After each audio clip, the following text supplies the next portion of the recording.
मित्रांनो, दुग्ध व्यवसाय जर चांगला चालवायचा असेल तर आपल्याकडे चांगल्या क्वालिटीची, उच्च दर्जाची आणि जास्त दूध देणारी जनावरे मग जशी की गाय किंवा म्हैस असायला पाहिजेत.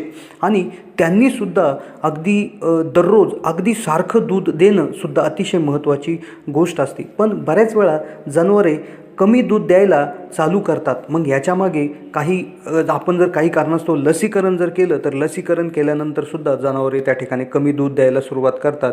किंवा काही वेळा जनावरे जर आजारी असतील तर तेव्हासुद्धा ते जनावरे कमी दूध देतात. किंवा अन्य काही कारणांमुळे सुद्धा जनावरे त्यांच्या कॅपॅसिटीपेक्षा कमी दूध द्यायला लागतात. तर मित्रांनो, ही गोष्ट अतिशय वाईट असते. बराचसा मोठा प्रॉब्लेम याच्यामधून होऊ शकतो. आणि याच्यावर जर आपण उपाय वेळीच केला नाही तर जनावरे बऱ्याच दिवस कमी दूध देत जातात आणि त्याच्यामध्ये आपलं नुकसान होऊ शकतं, आपल्याला तोटा होऊ शकतो, आपली कमाई कमी होऊ शकते. तर मित्रांनो, याच्यावर जर उपचार करायचा तर तो उपचार घरगुती त्या ठिकाणी असला पाहिजे.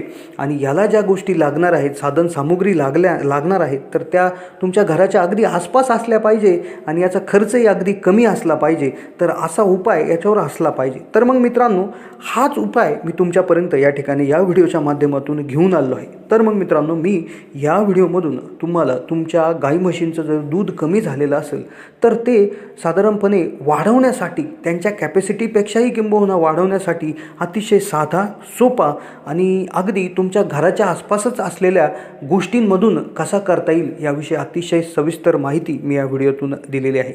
मित्रांनो, उपाय जरी साधा असला, खर्च जरी ₹0 असला, तरी तुम्हाला हा उपाय कसा करायचा आहे, याचं प्रमाण कसं, याची द्यायची वेळ कुठली, किती दिवस द्यायचं आहे, दिवसातून किती वेळा द्यायचं आहे आणि कुठे ह्या गोष्टी करायच्या तर याविषयी माहिती असणं अतिशय जरुरीचं असणार आहे.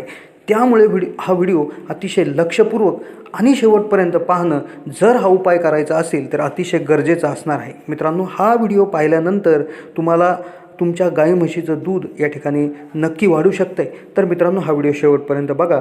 गाईचं किंवा म्हशींचं दूध त्या ठिकाणी वाढण्यासाठी मी हा घरगुती उपाय तुमच्यासमोर घेऊन आलो आहे. मित्रांनो, हा अतिशय आयुर्वेदिक आहे.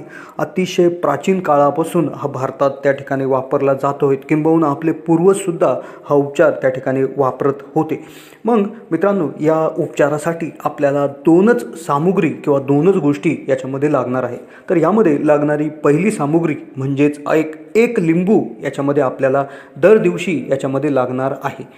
आणि दुसरी गोष्ट म्हणजेच आपल्याला गव्हाचं पीठ याच्यामध्ये लागणार आहे. तर या 2 सामुग्रीनीच आपण हा उपाय किंवा हा इलाज त्या ठिकाणी जनावरांचं दूध वाढण्यासाठी त्या ठिकाणी करणार आहोत.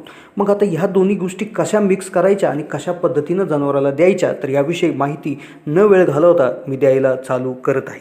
मित्रांनो, या सर्वात आधी नेमकं आपण याच 2 गोष्टी का निवडलेल्या आहेत तर याविषयी थोडंसं अगदी 10 सेकंदामध्ये थोडंसं जाणून घेऊयात. तर मित्रांनो, लिंबू हे व्हिटॅमिन सीचा अतिशय मोठा स्रोत असतं. मित्रांनो, लिंबाचं प्रमाण जर गाई म्हशींच्या शरीरामध्ये जर आपण योग्य पद्धतीने दररोज जरी देऊ शकलो तर मित्रांनो, नक्कीच जनावरांची पचनसंस्था सुधारून जनावरे निरोगी राहतात आणि त्यांचं दूध देण्याची क्षमतासुद्धा वाढून जात असते. कारण की मित्रांनो, पचनक्षमता जर सुधारली तर तुम्हाला माहितीच असेल की दूध जनावर कधी देतं, जर त्याची पचनक्षमता जर चांगली असेल तर ते चांगलं दूध अगदी कमी चारा खाऊनसुद्धा देऊ शकतं. तर मग मित्रांनो, अशी साधारणपणे एक गरज असल्यामुळे या उपचारामध्ये लिंबाचं अतिशय महत्त्व त्याच्यामध्ये असणार आहे. त्यानंतर दुसरी जी काही साधनसामुग्री याच्यामध्ये लागणार आहे तर ती म्हणजे आपलं घरगुती गव्हाचं पीठ याच्यामध्ये लागणार आहे.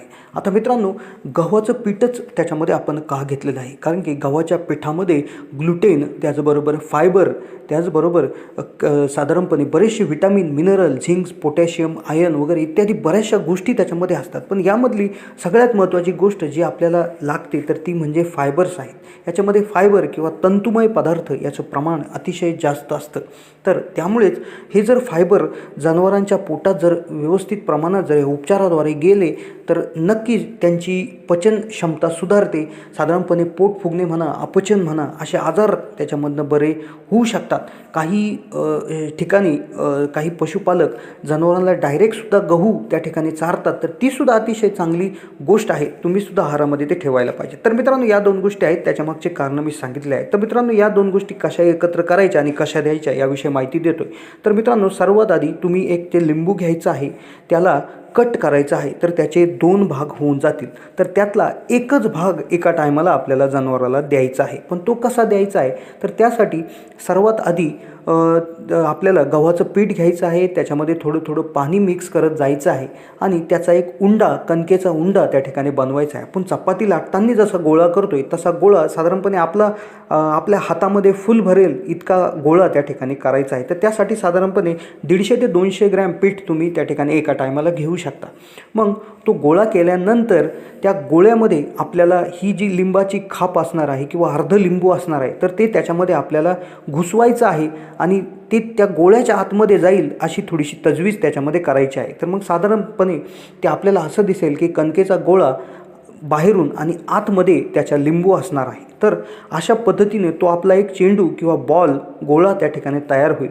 तर हा गोळा याच्यानंतर पुढे काय करायचं आहे तर हा गोळा जो असणार आहे तर हा आपल्याला आगीच्या निखाऱ्यावर त्या ठिकाणी कोळशावर म्हणा किंवा चुलीमध्ये त्या ठिकाणी तो भाजून घ्यायचा आहे. तुम्ही गॅसवर पण भाजू शकता. तर साधारणपणे हा एकदम काळा होईल असं भाजायचं नाही, थोडासा चॉकलेटी लालसर काळपट कलरचा जोपर्यंत होत नाही तोपर्यंत हा गोळा तुम्ही त्या ठिकाणी भाजायचा असतो. मग हा गोळा भाजल्यानंतर आपण याला थोडा वेळ त्या ठिकाणी गार होण्यासाठी ठेवून द्यायचं आहे. तर मग हे गोळे साधारणपणे कधी द्यायचे तर साधारणपणे हा गोळा सकाळ संध्याकाळ 2 टाईम ज्या जनावराचं दूध कमी झालेलं आहे किंवा ज्याचं दूध तुम्हाला त्या ठिकाणी वाढवायचं आहे, तुमचा वाढवायचा विचार आहे, त्या जनावरांना असा गोळा तुम्ही दररोज सकाळी आणि संध्याकाळी एक अशा प्रमाणामध्ये जवळपास तुम्ही एक 15 दिवस हे द्यायचं आहे. मित्रांनो, हा उपाय तुम्ही कंटिन्यू दररोजही करू शकता. खर्च अगदी ₹0 याला असल्यामुळे आणि कुठलाही अपाय याच्यामध्ये नसल्यामुळे आणि अतिशय प्राचीन उपचार असल्यामुळे तुम्ही हा कितीही दिवस याच्यामध्ये देऊ शकता आणि मी सांगितल्याप्रमाणे याला शास्त्रीय आधार आहेच. तर मित्रांनो, हा उपाय तुम्ही जरूर तुमच्या पशुवैद्यकीय डॉक्टरांचा सल्ला घेऊन जरूर करावा, जेणेकरून तुमचं दुधाचं उत्पादन याच्यामध्ये वाढून जाईल. तर मित्रांनो, अशा प्रकारे हा होता अगदी सोपा, साधा आणि अतिशय सरळ असा इलाज. तर मग मित्रांनो, हा व्हिडिओ इथे संपलेला आहे.